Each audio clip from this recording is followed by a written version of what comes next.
سر پاکستان میں میڈیا پورا آزاد ہے عمران خان کی سپیچ سنوانے کے لیے. آپ کی بات ساری درست نہیں ہے, کسی حد تک درست ہے. آپ کو ایک میں بلاول بھٹو کا بیان دکھاتا ہوں, صحیح فرما رہے ہیں. بلاول بھٹو کی ایک سٹیٹمنٹ دکھاتا ہوں, وہ پھر آگے پروگرام بڑھاتے ہیں. دکھائیے گا جی. صاف نظر آ رہا ہے کہ ہمارا نیکسٹ چیئرمین سینٹ حاصل بزندر صاحب ہی ہوگا. میں آپ کو بتانا چاہوں گا کہ حکومت کے امیر ترین لوگ رابطے میں ہیں ہمارے کینڈیڈیٹ سے, خفیہ رابطے میں ہمارے کینڈیڈیٹ سے. پیسہ آفر کیا جا رہا ہے. میں فخر کے ساتھ کہہ سکتا ہوں کہ ہمارے امیدواروں نے انکار کیا ہے, پیسہ نہیں لے رہے ہیں. لیکن میں سب کو کہنا چاہوں گا, پورا سینٹ کو کہنا چاہوں گا کہ ان کا پیسہ آپ لے لو, ووٹ ہمیں دے دو.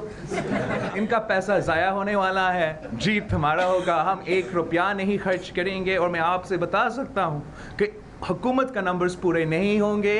حکومت کے کچھ لوگ ہم سے رابطے میں ہیں اور ہمیں ووٹ دیں گے. بتائیے زرتاج کیا بننے والا ہے چیئرمین سینٹ کے؟ وہ ہارس ٹریڈنگ بڑی زوروں پہ. ویسے تو ہارس ٹریڈنگ کی جو ڈومین ہے وہ خود پیپلز پارٹی کی اور پی ایم ایل این کی ہے. فتوے لگانے کی بھی, لوگوں کو دن دہاڑے لوگوں کو قتل کرنے کی بھی, اور اپنا پیسہ اور منی لانڈرنگ اور اپنے تخت لاہور کو اور سرے محل اور تخت رائے کو بنانے کی ڈومین تو ویسے ان کی ہے, ہارس ٹریڈنگ کی. ہمارے تو نہیں ہے. ہم نے تو کہا تھا کہ دودھ کا دودھ پانی کا پانی ہونا چاہیے. انفیکٹ ہم نے تو یہ بھی کہا تھا کہ سیکرٹ بیلٹنگ نہیں ہونی چاہیے. It's a secret ballot. اور اس میں صادق سنجرانی صاحب, well thanks to the P M L N and Peoples Party کہ کسی آلی بلی کھمبا نوچے. سیاست تو ان کے پاس ختم ہو گئی. کرپشن بچاؤ ابو بچاؤ مہم ہے کہ انہوں نے سینٹ چیئرمین کو بھی کنٹروورشل بنا ڈالا, جو کہ آج تک بلوچستان سے کبھی اتنی بڑی پوزیشن پہ ایک چھوٹے صوبے سے جدھر بہت زیادہ ڈپریویشن ہے, جدھر بہت زیادہ بندے پورے کر لیے آپ نے. نہیں وہی کہ ان کو مبارک ہو کہ کچھ نہیں ملا تو اپنے ہی الیکٹڈ بندے کو جس کو ووٹ دیا تھا صادق سنجرانی صاحب کو, جو بلوچستان کو ریپرزینٹ کرتے ہیں, اس کے خلاف بھی انہوں نے کہا کہ ہم اس کو ہٹانا چاہتے ہیں. جہاں تک بندے پورے کرنے کی بات ہے, اگر آپ کسی کو سیک کرنا چاہتے ہیں, اگر آپ ہٹانا چاہتے ہیں, کل جو ہے آپ کو پتہ ہے اس کے برطانیہ کے نئے وزیر اعظم منتخب ہوئے. یہ الیکٹرل پروسیس ہے, اس میں کسی کو بھی کوئی لڑائی یا اس میں کسی کو ٹینشن نہیں ہونی چاہیے. سیکرٹ بیلٹنگ ہے, اس میں کسی کا ضمیر جاگ سکتا ہے جو اپنی مرضی سے کسی کو تھا. ویسے تو ہم نے ان کی بریانیوں کے اوپر, ان کی گاڑیوں کے اوپر ہم نے وہ لیا ہے, ووٹ لیا ہے.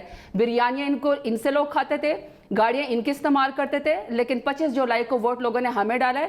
تھوڑی سی 2 اور چیزیں انہوں نے کہا کہ جی یہ وزیر اعظم وہاں جا کے کہتا ہے میں جیل سے اے سی اتروا دوں گا تو فلانا کر دوں گا. بھائی آپ کو کس نے کہا کہ آپ کرمنل کو گلوریفائی کریں؟ آپ جیل میں سب, میں ڈی جی خان جیل گئی ہوں جیل کے قیدیوں کو گفٹ دینے کے لیے, عید کے کپڑے دینے کے لیے. وہ لائن حاضر ہو کے نیچے زمین کے اوپر بیٹھے ہوتے ہیں, آنکھیں ان کی نیچے ہوتی ہیں. یہ کون ہوتے ہیں کہ یہ کہتے ہیں کہ ہمیں اتنا بڑا کوئی محل دیا جائے, اے سی دیجیے, ٹی وی دیا جائے؟ یعنی کہ ہم یہ ڈسکریمنیشن جو کلاس سسٹم یہ ہم جیل کے اندر بھی رکھنے, ان کے لیے الگ سے قانون. اور ایک عام بیچارہ جو وہ جس نے چپلی چوری کی ہوئی, جس نے مزے سے اس کی چھترول ہوتی رہے. آئی تھنک یہ ہمیں بدلنا پڑے گا کہ ملک میں 2 نظام نہیں چل سکتے. ایکویلٹی ہونی چاہیے, چاہے وہ جیل کے اندر ہو, چاہے وہ ملک سے باہر ہو, چاہے وہ پاکستان کے اندر ہو. یہ 2 سسٹم نہیں چلنے والے. جو اکانومی کا انہوں نے کہا جی بیڑا غرق کر دیا. ایک سیکنڈ, جو انہوں نے اکانومی کا کہا, مطلب کمال ہے. جن لوگوں نے اس ملک پر 31,000 ارب کا قرضہ چڑھایا, وہ آج ہمیں کہہ رہے کہ آپ نے اکانومی کے ساتھ کیا کیا ہے. ایسا تو ملک کے ساتھ دشمن نہیں کرتے جو انہوں نے اس ملک کے ساتھ کیا. آج ہمیں یہ بیٹھ کے اکانومی کی پھلندے بتا رہے ہیں.